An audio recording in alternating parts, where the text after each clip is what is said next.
2019년 트렌드를 말하는 대부분의 책에서 유튜버를 언급하고 있습니다. 특히 요즘에는 직장인들이 유튜버를 투잡으로 하는 것이 하나의 트렌드다라는 이야기가 있습니다. 그래서 제가 직장인이자 유튜버로서 그리고 10년차 마케터로서 말씀드리고 싶은 점이 있습니다. 많은 분들이 대도서관을 담고 싶어 하죠. 고졸에 별다른 스펙 없이 변변찮은 직업이 없었는데도 불구하고 성공신화를 이뤘다 보니 많은 사랑을 받고 있습니다. 그런데 대도서관을 따라하면 우리도 대도서관처럼 될 수 있을까요? 저는 지극히 마케터의 관점에서 말씀드리는 건데요. 일단 대도서관 하면 사람들이 이야기를 하는 게 굉장히 오랜 시간 똑같은 방송을 동일하게 반복해서 꾸준히 해왔다라는 점을 이야기를 하는데, 물론 그것도 중요는 합니다만 그보다 중요한 게 대도서관은 환경 분석과 본인에 대한 분석이 굉장히 잘 된 케이스입니다. 수학 분석이 굉장히 잘 되어서 SO 전략으로 굉장히 성공한 사례인데요. 무슨 말이냐면 스왓은 strength, weakness, opportunity, threat 네 가지를 분석해서 나의 장점이 무엇인지, 단점이 무엇인지, 그리고 시장 상황에서의 기회가 무엇인지, 위협이 무엇인지를 보고 시장의 기회를 보고 나의 강점을 살려서 이것을 연동해서 본인만의 차별화 포인트를 굉장히 잘 만든 케이스라는 말씀입니다. 대도서관이 개인 방송 초반 본인이 생각한 장점은 말을 재밌게 한다라는 점이었다라고 이야기를 하죠. 그 말을 재미있게 한다라는 게 아무런 재능이 아니라고 생각했지만 본인이 생각할 때 뭔가 통할 수 있을 것 같았다라는 이야기를 하잖아요. 개인 방송을 하는 데 있어서는 어마어마한 재주인 거죠. 반면에 weakness, 별다른 스펙, 직업, 학력이 없다? 그것은 weakness가 맞긴 하지만 사실 개인 방송을 하는 데 있어서는 전혀 약점이 되지 않는 부분이죠. 그래서 유튜버라는 직업이 떠오르는 거에 있어서 굉장히 우리 사회에 희망을 주고 누구나 할 수 있다는 점에서 저는 매우 바람직하고 그야말로 개천에서도 용날 수 있는 그런 기회를 줄 수 있는 창구가 되지 않나라는 생각이 들고요. 어쨌든 본인의 단점이 있음에도 불구하고 성공을 했기 때문에 더 많은 사랑을 받는 거죠. 그렇다면 오퍼튜니티는 개인 방송 시장이 성장하고 있었다라는 점이죠. 그런데 그 개인 방송 중에서도 성장하고 있는 시장, 게임 방송으로 들어갔기 때문에 그렇게 크게 성장을 할 수 있었던 거죠. 저처럼 많은 사람이 보지 않는 진지충 유튜버는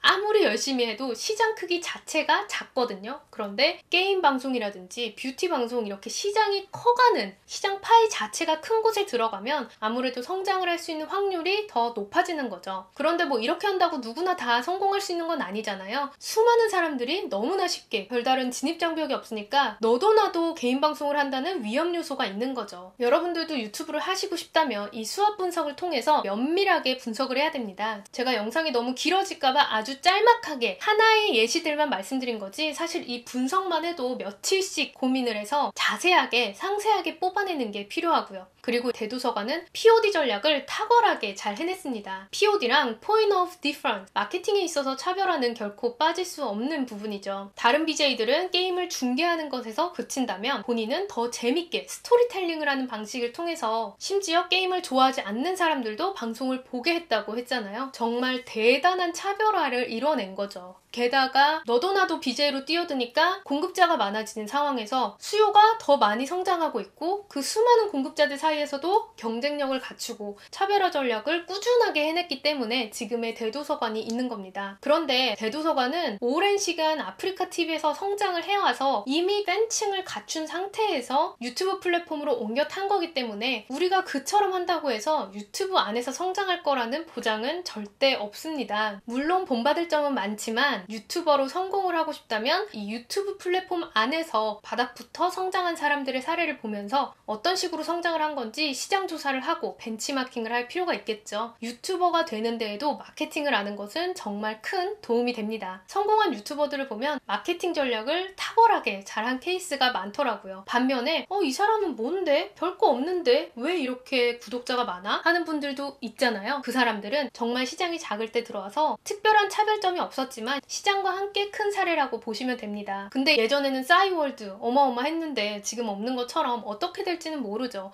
하지만 유튜브처럼 이렇게 컨텐츠를 만들어내는 생산자가 돈을 벌 수 있는 구조는 다른 플랫폼에서도 이런 방식을 적용할 가능성이 높으니까 꼭 유튜브 채널에 거에 너무 한정 지을 것이 없이 세상이 이렇게 돌아가고 시장이 이렇게 변하고 있으니 내가 이런 걸 해볼까? 전략을 짜볼 필요가 있겠죠. 제 지인 하나가 수십만의 구독자를 가진 굉장히 유명한 유튜버인데 그럼에도 불구하고 유튜브 광고 수익만으로는 절대 유지가 불가하다라는 이야기를 하더라고요. 유튜브 광고 수익 되게 많이 나오는 거 아니에요? 라고들 하시는데 4~5분짜리 영상도 좀 센스 있게 만드네, 자막 좀 많네, 이런 분들은 일주일이 걸려서 영상을 만드는 경우가 많습니다. 영상 하나를 만드는데 들어가는 노동이 생각보다 굉장히 많은데 그것에 비해서 한국에서 정말 잘 나오는 게 몇십만 뷰이고 정말 대박이 나서 100만, 200만 뷰를 찍었다 하더라도 그 광고 수익만으로는 영상을 찍는 데의 기획 단계, 촬영 단계, 편집 단계를 다 고려하면 그렇게 수익이 난다고 볼 수가 없는 거예요. 차라리 영상 전문 업체를 차려서 프리랜서로 일하면서 영상 하나당 외주받아서 만들어주는 게 오히려 더 이득일 수 있어요. 그럼에도 불구하고 유튜버가 뜨는 이유는 광고 협찬이 들어왔을 때 단가가 높으니까 그것들로 상충이 된다라는 이야기를 하더라고요. 대부분의 유튜브 채널이 사실 그렇습니다. 광고 없이도 운영이 될 수 있는 채널들도 있죠. 그들은 정말 영상 수도 어마어마한 거고 예를 들어서 아이들이 보는 퀴즈 프로그램은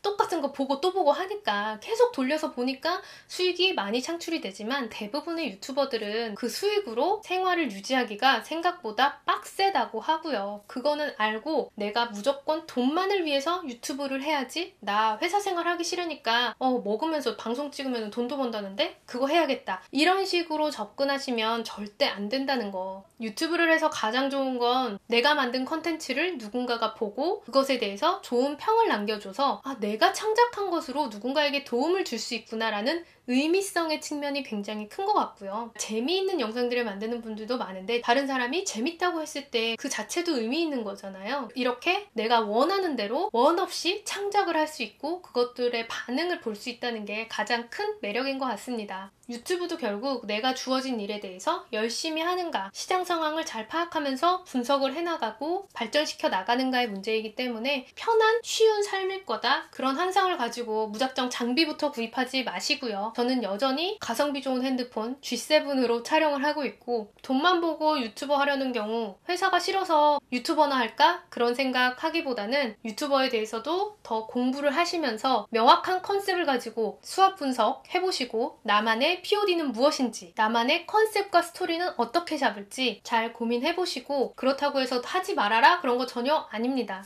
더 공부를 하면서 더 성장할 수 있게끔 좀 시행착오를 줄이고 이왕 할 거 제대로 해보시라는 말씀을 드리고 싶어서 이번 영상 준비했습니다. 저 같은 그냥 생계형 직장인 분들 어설프게 퇴사해버리고 시작하지 마시라고 말씀드리고 싶어서 퇴사할까 고민이신 분들은 제 채널에서 퇴사 고민, 회사 생활 스트레스, 취업과 관련된 내용들 참고하시고요. 잘 보셨으면 댓글 부탁드립니다. 시청해주셔서 감사합니다.